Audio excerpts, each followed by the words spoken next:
I encounter with the Prophet Muhammad Sallallahu 16. The greatest signs of prophethood.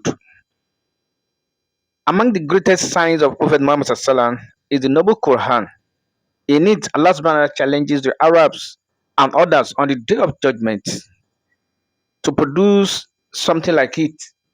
And nobody has ever produced something like it. Even though some people tried to produce something like it and they failed, Allah subhanahu wa ta'ala used to expose them, even though whenever they are trying to change the words of the Quran, Allah subhanahu wa ta'ala used to expose them. Allah says in Quran 2, verse 23, وَإِن كُنْتُمْ فِي رَيْبٍ مِّمَّا نَزَّلْنَا عَلَى عَبْدِنَا فَأْتُوا بِسُورَةٍ مِّثْلِهِ وَادْعُوا شُهَدَاءَكُم مِّن دُونِ اللَّهِ إِن كُنتُمْ صَادِقِينَ. Allah says, and if you are in doubt about what we have sent down upon our servant Muhammad sallallahu alaihi wasallam, then produce a surah, the like of thereof, and call upon your witness, that is your supporters, other than Allah, if you should be truthful. So this is challenge of Allah subhanahu wa ta'ala, which no one has ever tried to produce the like of Quran. That is why Quran is the greatest sign of the Prophet Muhammad sallallahu alaihi wasallam, the greatest miracle of the Prophet Muhammad sallallahu alaihi wasallam. Quran has been relevant more than 1400 years ago and is going to be relevant till the end of this world. Quran has never been revised. There's no new edition of Quran. There's no interpolation in the Quran. There's no contradiction in the Quran. Quran has been how it was during the Prophet Muhammad sallam till today, and that is how it's going to be.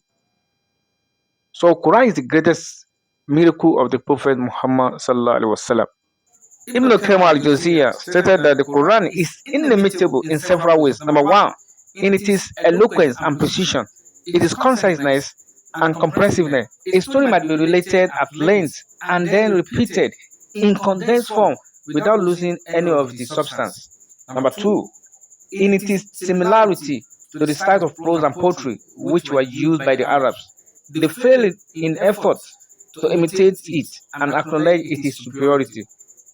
Al-Walid ibn al-Mughira, the enemy of Allah subhanahu wa ta'ala, admitted by Allah, indeed it has a sweetness and indeed it has a gracefulness. Number three, in its information about previous nations and the prophets who are known to the Jews and Christians, although the one who conferred it, the Prophet was illiterate and did not read or write, nor had he met with scholars or soothsayers. In fact, those Arabs who could read and write and did meet with scholars did not know the information contained in the Quran. Number four, in this information about unknown events of the future, which is clear-cut evidence, since what it stated proved to be true. Number five, in it is freedom from inconsistency and contradiction. If you look at all these five, you can see the Prophet ﷺ could never be an impostor because the Prophet ﷺ was on letter. Somebody could not even write his own name. How could such a person be a fabricator of Quran? The best is for us to seek for the knowledge of Quran, to shape our life for better. We need to increase our knowledge in the Quran. May Allah subhanahu wa ta'ala make it possible for us so that we understand Quran better and follow it the way the Prophet ﷺ followed it, because Aisha radiallahu anha said the Prophet ﷺ was the walking Quran. We need to be walking Quran. Subhanakallahumma wa bihamdi, ashhadu an la ilaha illa anta, astaghfiruka wa atubu ilayk.